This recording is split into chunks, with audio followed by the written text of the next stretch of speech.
ഇന്ന് ഉണ്ടാക്കാൻ പോകുന്നത് ക്രിസ്പി പ്രോൺസ് ഫ്രൈ ആണ്. അപ്പോൾ ഇതെങ്ങനെയാണ് ഉണ്ടാക്കുന്നതെന്ന് നോക്കാം. എൻ്റെ ചാനൽ ആദ്യമായിട്ടാണ് കാണുന്നതെങ്കിൽ സബ്സ്ക്രൈബ് ചെയ്യാൻ മറക്കരുത്. തൊട്ടടുത്തുള്ള ബെല്ലൈക്കൺ പ്രസ് ചെയ്ത് ഓൾ നോട്ടിഫിക്കേഷൻ എനേബിൾ ചെയ്യാനും മറക്കരുത്.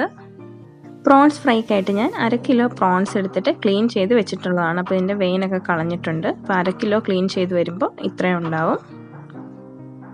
അപ്പോൾ ആദ്യം തന്നെ ഈ പ്രോൺസിലേക്ക് ഇങ്ങനെ ഒരു ടൂത്ത് പിക്ക് കുത്തി കൊടുക്കുന്നുണ്ട്. അപ്പോൾ ടൂത്ത് പിക്ക് തന്നെ എടുക്കാൻ നിർബന്ധമില്ല, പച്ച ഓലയുടെ ഇറുക്കിലാണെങ്കിലും എടുത്താൽ മതി. അപ്പോൾ ഇങ്ങനെ കുത്തി കൊടുക്കുമ്പോൾ നമ്മൾ ഫ്രൈ ചെയ്താലും ഇതിങ്ങനെ വളഞ്ഞു പോവാതെ സ്ട്രെയിറ്റ് ആയിട്ട് തന്നെ നിൽക്കും. അപ്പോൾ അതിനായിട്ടാണ് ഇങ്ങനെ ഒന്ന് കുത്തി കൊടുക്കുന്നത്. അല്ലോ, ഇങ്ങനെ സ്ട്രെയിറ്റ് ആയിട്ട് അറ്റം വരെ കുത്തി കൊടുക്കുക. ഇതുപോലെ എല്ലാം തന്നെ കുത്തി കൊടുക്കാം. പിന്നെ പ്രോൺസ് ഒന്ന് മാരിനേറ്റ് ചെയ്തെടുക്കാം. അതിനായിട്ട് 1/2 ടീസ്പൂണിൽ താഴെ ഉപ്പ് ചേർത്ത് കൊടുക്കാം.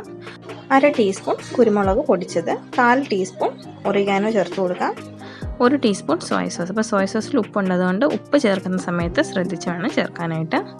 1 ടീസ്പൂൺ വിനീഗറിന് പകരം നാരങ്ങ നീരാണെങ്കിലും ചേർത്ത് കൊടുക്കാം. 1 ടീസ്പൂൺ ഇഞ്ചി പേസ്റ്റ്, 1 ടീസ്പൂൺ വെളുത്തുള്ളി പേസ്റ്റ്.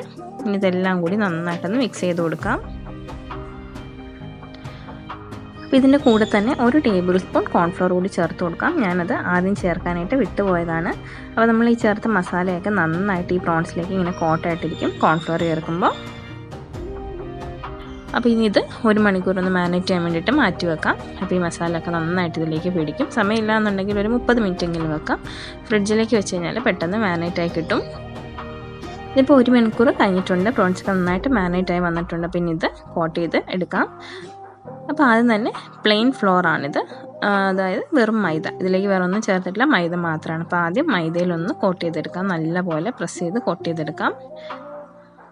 അതിനുശേഷം നേരെ മുട്ടയിലേക്ക് ഇട്ട് കൊടുക്കാം. ഇത് 1 മുട്ട ബീറ്റ് ചെയ്ത് വെച്ചിട്ടുള്ളതാണ്. ആ മുട്ടയിലും ഇത് നന്നായിട്ട് കോട്ട് ചെയ്തെടുക്കാം. അതിനുശേഷം ബ്രെഡ് ക്രംസിലിട്ട് കോട്ട് ചെയ്തെടുക്കാം.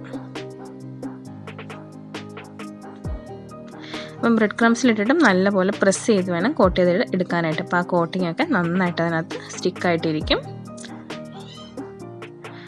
അപ്പോൾ ഇവിടെ ഇതുപോലെ എല്ലാം തന്നെ എടുത്തിട്ടുണ്ട്. ഇനി ഇത് എങ്ങനെയാണ് ഫ്രൈ ചെയ്തെടുക്കുന്നതെന്ന് നോക്കാം. അപ്പോൾ നല്ല മീഡിയം ഫ്ലെയിമിൽ വെച്ചിട്ട് ഇവിടെ ഓയിൽ ചൂടാക്കി എടുത്തിട്ടുണ്ട്. അതിലേക്ക് ഓരോ പ്രോൺസായിട്ട് ഇട്ട് കൊടുക്കാം. അപ്പോൾ പ്രോൺസ് കുക്കാവാനായിട്ട് ഒരുപാട് സമയമൊന്നും എടുക്കത്തില്ല. അതുകൊണ്ട് ഇതൊരു മീഡിയം ഫ്ലെയിമിൽ വെച്ചിട്ട് ഒരു നല്ലൊരു ഗോൾഡൻ ബ്രൗൺ കളർ വരുന്നത് വരെ ഇത് ഫ്രൈ ചെയ്തെടുത്താൽ മതി. പിന്നെ ഒരു സൈഡ് കളർ ആകുമ്പം മാത്രം ഇതുപോലെ അങ്ങ് തിരിച്ചിട്ട് കൊടുത്താൽ മതി. ആദ്യമേ ഇട്ട ഉടനെ ഇളക്കമൊന്നും ചെയ്യരുത്. അപ്പോൾ ഇത് നല്ലൊരു ഗോൾഡൻ ബ്രൗൺ കളറായിട്ട് വന്നിട്ടുണ്ട്, കണ്ടോ? അപ്പോൾ ഇനി ഇത് എണ്ണയിൽ നിന്ന് കോരിയെടുക്കാം. അപ്പോൾ അതിനുശേഷം ഇത് ടിഷ്യൂ പേപ്പറിലേക്ക് ഇങ്ങനെ വെച്ച് കൊടുക്കുകയാണ്, അല്ലാതെ ടിഷ്യൂ പേപ്പറിലേക്ക് ഡയറക്റ്റ് ഇടുന്നില്ല. ഇങ്ങനെ അങ്ങ് വെക്കുമ്പോൾ ഒരുപാട് സമയം ആ ക്രിസ്പിനെസ് ഇരിക്കും. അപ്പോൾ ഇന്നത്തെ ഒരു പ്രോൺസ് ക്രിസ്പി ഫ്രൈ എല്ലാവർക്കും ഇഷ്ടമായെന്ന് കരുതുന്നു. ഇഷ്ടമായെങ്കിൽ തീർച്ചയായിട്ടും ട്രൈ ചെയ്ത് നോക്കണം. വീഡിയോ ഇഷ്ടമായെങ്കിൽ ലൈക്ക് ചെയ്യാനും ഷെയർ ചെയ്യാനും എൻ്റെ ചാനൽ സബ്സ്ക്രൈബ് ചെയ്യാനൊന്നും മറക്കരുത്. Thanks for watching.